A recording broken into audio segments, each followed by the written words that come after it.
Right now, your mind is doing something to you. It's replaying a conversation you had 3 days ago.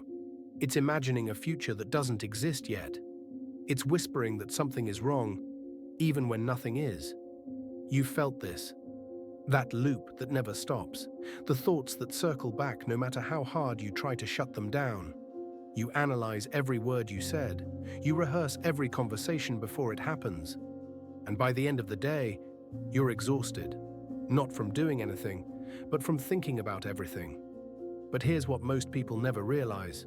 Over 2,000 years ago, a group of philosophers figured this out.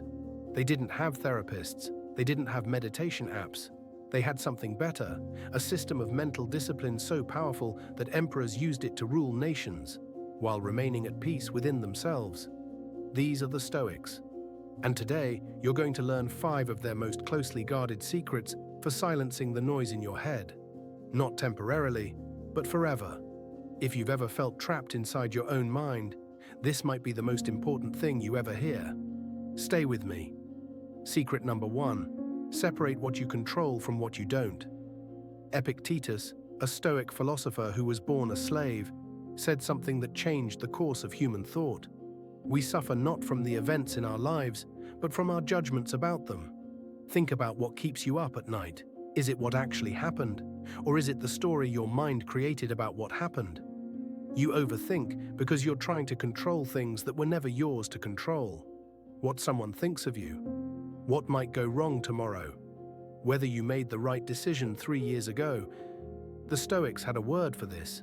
They called it the dichotomy of control. And it's deceptively simple. Ask yourself one question. Can I change this? If yes, act. If no, release it. That's it. That's the entire secret. Every thought that torments you falls into one of these 2 categories. And the moment you learn to sort them, the loop breaks. You don't need to think your way out of overthinking. You need to stop feeding the machine. Secret number 2. Return to the present moment ruthlessly. Marcus Aurelius, the most powerful man in the ancient world, wrote something in his private journal that he never intended anyone to read. He said, "Never let the future disturb you. You will meet it, if you have to, with the same weapons of reason which today arm you against the present." Your mind is a time traveler. It constantly drags you backward into regret, or forward into anxiety. But here's the truth that overthinking hides from you. This moment right now is the only one that's real. The past is a memory, the future is imagination, and you are wasting your actual life, living in neither. The Stoic practice is brutally simple. When you catch your mind drifting, and you will pull it back. Don't judge yourself, don't resist the thought, simply notice it, and return, again and again. This isn't meditation, this is mental warfare, and you are reclaiming territory that your overthinking has occupied for years. Secret number 3, embrace the worst case, and rob it of its power. Carl Jung, one of the greatest minds in psychology, said, "What you resist persists." The Stoics understood this long before modern psychology caught up. They practiced something called Premeditatio Malorum, the premeditation of adversity. Here's how it works. Instead of running from your worst fear, you walk straight into it.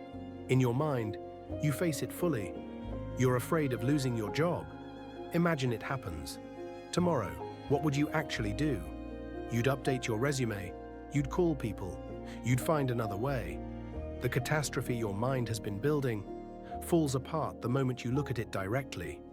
Seneca wrote, "We are more often frightened than hurt, and we suffer more in imagination than in reality." You don't overthink because the danger is real. You overthink because your imagination is too vivid and too undisciplined. When you pre-live the worst, you realize something extraordinary. You can handle it. You always could. And once you know that, what is there left to overthink? Secret number 4, stop seeking the approval that will never be enough. Be honest with yourself. How much of your overthinking is really about other people? You replay what you said because you're afraid of how they judged you. You rehearse what you'll say because you need them to see you a certain way. You analyze every interaction, searching for signs that you're accepted. Marcus Aurelius, The Emperor of Rome wrote this reminder to himself: "It never ceases to amaze me. We all love ourselves more than other people, but care more about their opinion than our own." Let that land. The most powerful man in the ancient world still had to remind himself of this. The need for approval is the engine of overthinking. It makes you a prisoner of other people's minds. The Stoic cure: live according to your own values, not their expectations. When you know who you are and what you stand for, the opinions of others become irrelevant.